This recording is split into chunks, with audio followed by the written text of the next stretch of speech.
rekan-rekan media. Terima kasih atas kehadiran rekan-rekan lewat undangan yang disampaikan oleh klien kami, Mbak Fitri Soraida Salim atau Mbak Zeda. Harus disebutin nama lengkap. Ya, Mbak Zeda. Klien kami ini telah mengalami yang namanya KDRT yang dilaporkan pada tanggal 24 Juli 2023 yang lalu di Polres Metro Bekasi. Dan dalam proses itu sudah dilakukan beberapa pemeriksaan, termasuk pelapor sendiri, klien kami Mbak Zeda, dan juga ada beberapa saksi-saksi yang sudah diperiksa oleh penyidik, yaitu ada teman Mbak Zeda, kemudian ayah kandungnya sendiri, dan juga security daripada perumahan di mana beliau dan suaminya tinggal setelah menikah. Adapun kekerasan dalam rumah tangga sebagaimana pasal 45 Undang-Undang Republik Indonesia nomor 23 tahun 2004 itu tentang penghapusan kekerasan dan dalam rumah tangga tahun 2021 itu sudah dilakukan berbagai proses oleh penyidik, yaitu sudah pemanggilan 2 kali, bahkan yang ketiga kali beberapa waktu lalu. 2 kali itu si terlapor Habib AJ tidak hadir dalam pemanggilan polisian 2 kali berturut-turut.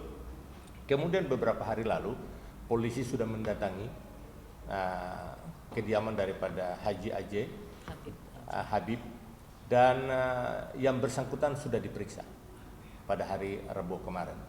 Kami memberikan apresiasi yang luar biasa kepada penyidik khususnya di Polres Metro Bekasi bahwa upaya yang dilakukan sesuai dengan apa yang kami laporkan, dugaan tindak pidana kekerasan ini sungguh sangat diperhatikan oleh penyidik, sehingga banyak juga ada pihak-pihak yang dimintai keterangan. Mbak Zeda juga sudah diperiksa juga, ya, yaitu pemeriksaan psikolog forensik dan hasilnya sudah disampaikan ke penyidik, dan ini selalu berkembang. Dan kami berharap dalam waktu dekat ini akan mungkin diterbitkan status daripada terlapor. Itu adalah kebijakan daripada penyidik. Nah, untuk hal lebih lanjut terkait dengan masalah apa yang dirasakan oleh klien kami Mbak Zeda, ini sangat luar biasa. Beliau sangat terpukul, ya, fisikisnya, kejiwaannya ya begitu rapuh setelah mengalami kekerasan dalam rumah tangga itu. Nah, saya rasa mungkin itu yang bisa saya sampaikan saat ini. Jika mungkin ada pertanyaan lanjutan akan kami sampaikan. Terima kasih. Mbak Zeda, mungkin kan terkait kemarin sudah dilaporkan dari dari polisi sendiri, apakah sudah memanggil Habib itu sih mungkin untuk diminta keterangan? Coba. Sudah. Memang sudah dipanggil. Yang ketiga kali itu polisi sendiri atau penyidik sendiri mendatangi kediaman beliau di pondok pesantrennya, ya. Dan beliau melalui pengacaranya atau penasihat hukumnya bersedia untuk hadir. Dan hari Rabu kemarin ya, ini hari Senin, Rabu minggu kemarin sudah diperiksa, ya, sudah diperiksa. Nah, proses pemeriksaan itu ya kami belum terima hasilnya karena kami menerima sebelum dia diperiksa, karena sudah 2 kali dipanggil dan dia tidak hadir, dan kemarin sudah diperiksa hari Rabu. Kalau melihat dari itu kan menyebut kayak nggak pernah datang ya, mungkin Mbak Zeda sendiri mungkin tahu nggak sih apa sih alasannya gitu, kayaknya dia kayak selalu berkelit gitu. Nggak pernah datang yang apa? Dipanggil itu ya polisi, kayak menghindar gitu. Ya itu saya kurang tahu ya, tapi kalau saya dapat informasi panggilan pertama tidak hadir itu infonya beliau jalan ke luar negeri.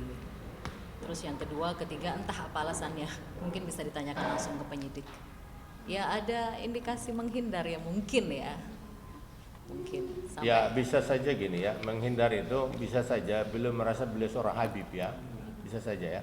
Tapi perlu di garis bawahi bahwa siapapun melakukan dugaan tindak pidana ya pasti akan dilakukan proses hukum. Sepanjang itu tertulis di dalam undang-undang bahwa perbuatan itu masuk di dalam dugaan tindak pidana pasti diperiksa, apalagi sudah ada korban.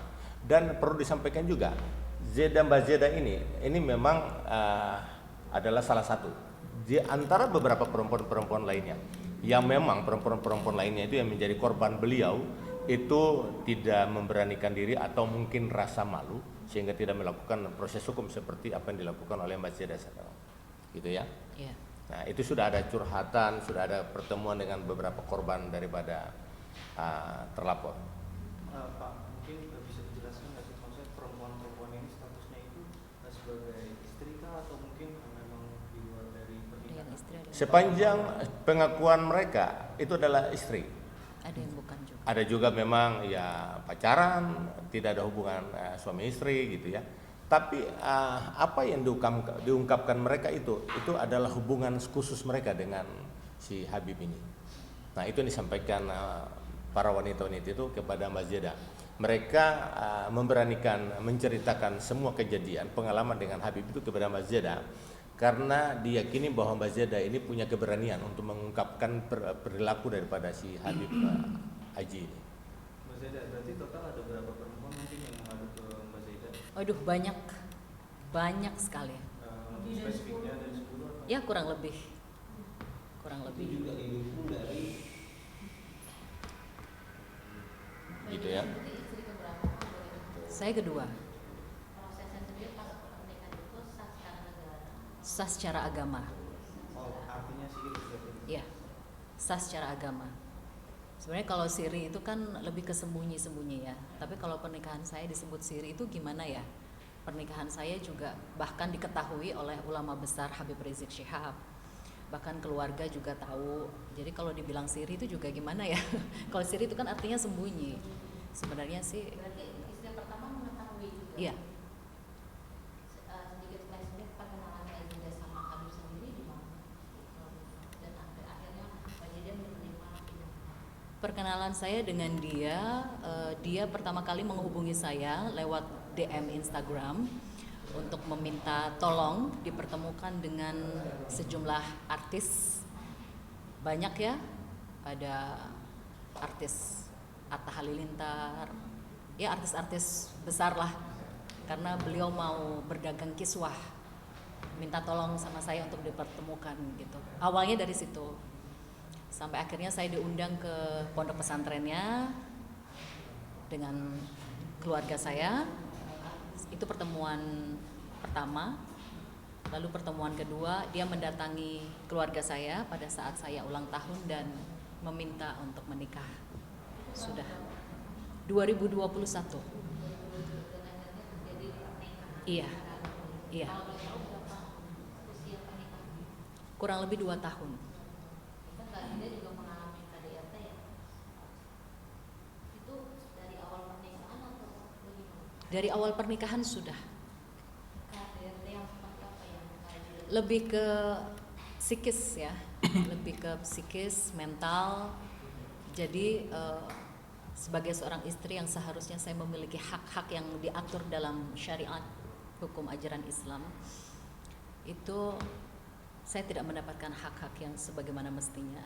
Ya salah satunya saya tidak diperbolehkan untuk hamil, dilarang untuk hamil tanpa alasan yang jelas. Seksual juga ya.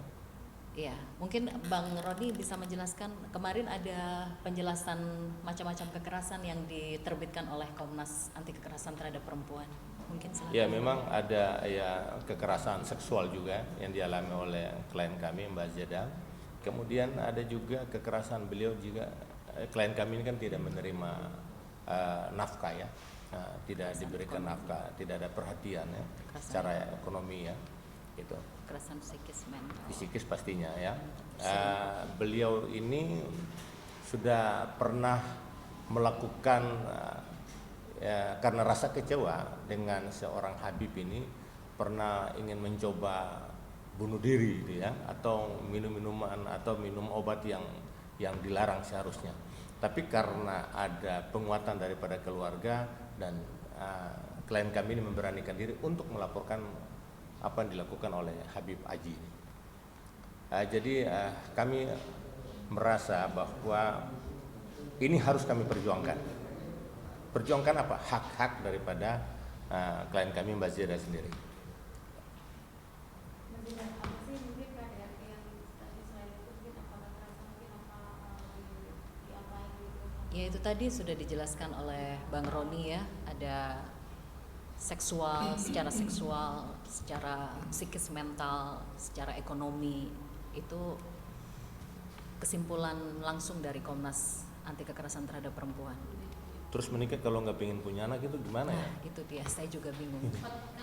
Alasannya apa mungkin dia mau pindah? Gak ada alasan apa-apa, saya juga nggak tahu gitu. Padahal istri yang lain dibolehkan untuk hamil, tapi saya tidak diperbolehkan. Dan ternyata ada juga setelah saya, dalam arti masih menikah dengan saya, dia menikah lagi dengan perempuan lain yang dikawin cuma lewat telepon, itu juga mengaku mengalami hal yang sama. Dalam tanda kutip ya, dugaan kekerasan seksual ya. Gitu. Yang menyimpang Ya tidak boleh hamil, dilarang punya keturunan, dipaksa pakai alat kontrasepsi, sama dengan saya.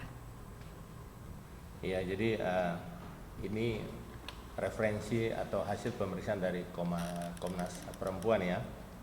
Ini ada pelapor yaitu klien kami Mbak Zira ini memang dilarang hamil, kemudian dipaksa untuk minum pil KB gitu ya. Ya berarti nggak boleh hamil ya.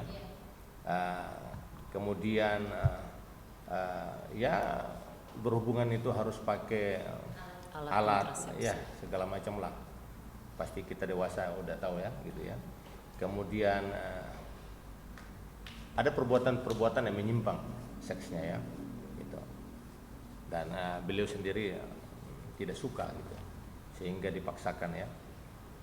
Kemudian suka bertengkar ya. Suka mengucapkan cerai. Suka mengucapkan ayo kita cerai gitu. Jadi pernikahan itu main-main aja menurut seorang Habib Aji itu. Kemudian Disembunyikan. ya seperti disembunyikan lah beliau ini ditinggal gitu ya.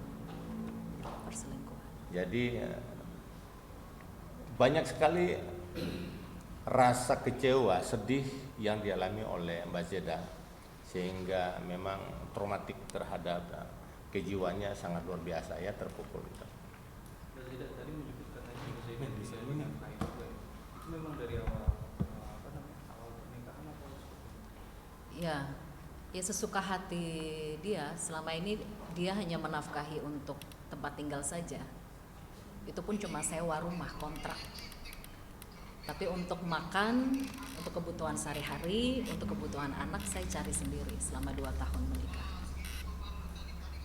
Jadi itu kalau berdasarkan Komnas Perempuan, kekerasan ekonomi ya Bang ya? Ya, ekonomi. Tidak diberikan nafkah hidup.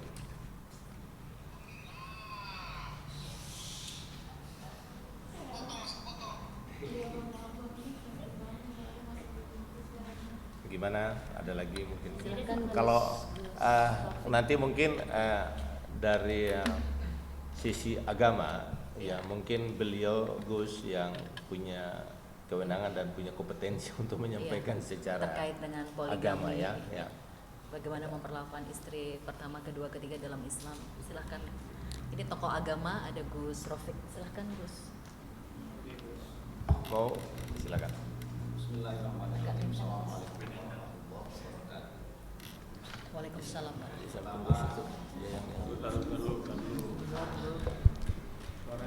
Agak kecil kencang suaranya. Dengan keadaan ini karena orang yang mohon maaf saya batalkan dulu klaim kehabibannya ya. Karena Habib itu artinya cinta. Dan orang itu tidak menghadirkan cinta, justru menghadirkan murka. Murka manusia dan murka Allah. Pak. Oke. Itu pertama, kita batalkan dulu. Saya akan membatalkan dulu klaimnya itu, klaim kehabibannya.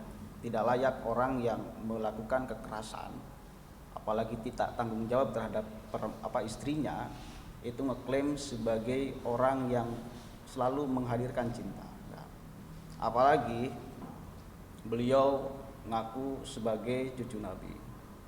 Kita pakai perspektif Islam, karena yang menjadi korban adalah orang Islam, yang menjadi pelakunya juga adalah orang Islam. Ini jangan sampai disalahpahami bahwa seolah-olah ajaran Islam membenarkan kayak gitu. Enggak. Kalau mau mencontoh baginda Nabi Shallallahu Alaihi Wasallam kepada istri pertama, istri kedua, istri ketiga dan selanjutnya, itu memperlakukan hal yang sama, menyayangi, mencintai, bahkan tidak boleh menyakiti, bahkan dengan kata-kata, apalagi dengan perbuatan. Apalagi melarang untuk hamil, itu nggak ada di dalam ajaran Islam. Tuh. Kemudian selanjutnya kita tahu sama-sama bahwa Nabi Muhammad adalah uswatun hasanah, suri tauladan yang baik. Dan kalau saya melihat dengan peristiwa yang Mbak Jeda alami, ini apa namanya? Bingung saya. Beliau itu gimana ya?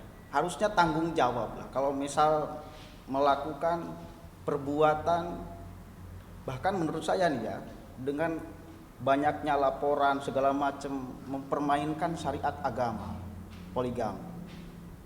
Bahkan saya indikasikan ini masuk dalam penistaan agama, mempermainkan syariat agama.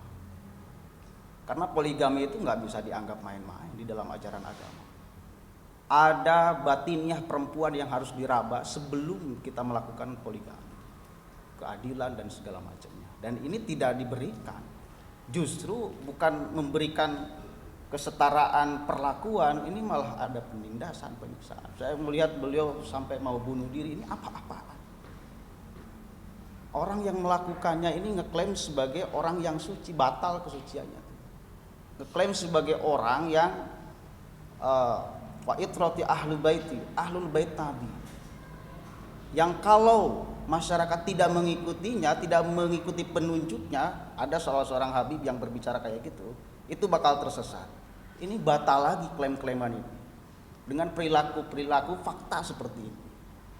Jadi intinya saya meminta, ini persoalan serius menurut saya, persoalan sosial yang serius, apalagi indikasi bahwa seolah-olah punya status sosial yang tinggi, ini nggak bisa. Kita sebagai masyarakat mesti, apalagi di pandangan Allah, memiliki kesetaraan sama. Gak ada perbedaan antara kita yang bukan Habib dengan yang Habib, itu gak ada perbedaan. Kita sama di pandangan Allah, apalagi di pandangan hukum negara juga sama. Jadi kita meminta, saya pribadi meminta untuk ini apalagi yang menaunginya lah Robito Alawiyah bersuara menindak secara tegas supaya tidak ada lagi oknum-oknum yang mencoreng justru nama Habib itu, yang terlanjur di Indonesia sebagai orang yang ngaku cucu Nabi. Ini persoalan menurut saya. Robito Alawiyah harus turun untuk menegur, kemudian juga proses hukum harus berjalan, Kapolri harus menyelesaikan ini. Kita meminta untuk Pak Presiden juga meninjau ini, melihat ini fakta. Ada masyarakat Indonesia yang dilukai habis-habisan secara batinnya, bahkan mau bunuh diri. Ini nyawa loh yang mau menghilang, bukan main-main. Jadi dan saya pribadi mengajak kepada ormas-ormas Islam, coba kita kaji secara agama, apakah ini bagian daripada penistaan agama, karena mempermainkan syariat poligami. Menurut saya masuk ini, tapi nanti kita akan kaji secara ilmu agama dengan kawan-kawan, apakah ini masuk dalam penistaan agama atau tidak. Itu mungkin ya. Ceramah sesatnya. Apalagi saya melihat ada ceramah man rabbuka Habib waman kiblatuka Habib. Apa itu? Masa menganggap bahwa Habib itu adalah Allah. Bagi saya ini adalah juga bagian daripada penistaan. Mengklaim bahwa Habib adalah Allah. Ini kan kita akan kaji secara sama teman-teman, kawan-kawan di ormas-ormas agama, mudah-mudahan menemukan titik temu dan memang ideal. Kita akan mengkaji secara objektif dan ideal. Dan bagi saya ini masuk dalam penistaan agama karena mempermainkan syariat agama. korbannya banyak, wah, wis lah. Mudah-mudahan ada manfaatnya, udah ya. Allahul muwaffiq ila aqwamit thoriq, wallahu a'lam bishawab. Assalamualaikum warahmatullahi wabarakatuh.